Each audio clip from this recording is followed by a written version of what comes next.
او قسم د خلک دومره حد پورې تللی دي چې بالکل څه اندازې نشته. په صوابۍ ټوپۍ کې په یو دکان کې د خر غوښه برآمد شوې دی. د فوډ اتارټي کومه اتارټي د هغې چاپه اچولې دی او دلته یې د خر غوښه برآمد کړې دی. اوس دغه غوښه یې کوم ځای ته لیږله، څوک ورسره کنټیکټ کې وو، کومو علاقو ته به یې لیږله او په څه طریقه به یې سپلای کوله، دا ټول معلومات راغلی دی. ویډیو تر اخره راسره وګورئ.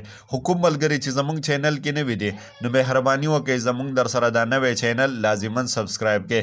داس چل شوی دی په صوابۍ ټوپۍ کې یو قصاب ګیر شوی دی چې هغه سره بقاعده د خر غوښه ګیره شوې دی. ډېر د افسوس مقام دی. زه نه پوهېږم چې زموږ په دې خلکو باندې څه شوي دي. د پیسو په خاطره دومره حده پورې یو انسان لاړ شي چې هغه خپل ضمیر هم ملامته نه کوي. دغې غوښې نه به یې کیمې جوړولې، برګر والا ته به یې ورکوله او شورمو والا ته به یې ورکوله. تاسو به کتلي وي اکثر د بازارونو کې دغه اسانې برګرې میلاویږي، اسانې شورمې میلاویږي. نو خلک دا سوچ کوي چې دلته ډېره زیاته ارزاني دی، خو بدقسمتۍ نه دا سوچ نه کوي چې یاره نن سبا حالاتو کې غوښه څومره قیمته دی، د هغې څومره قیمت دی او بیا ماته یو څیز په دومره اسان باندې په اسان ریټ میلاویږي. نو قدرمنو دوستانو د غوښو نه پرهیز کوئ. داسې ځایونو کې غوښې مه هلئ چې چېرته ستاسو زړه نه مني، ستاسو په اعتماد نه وي.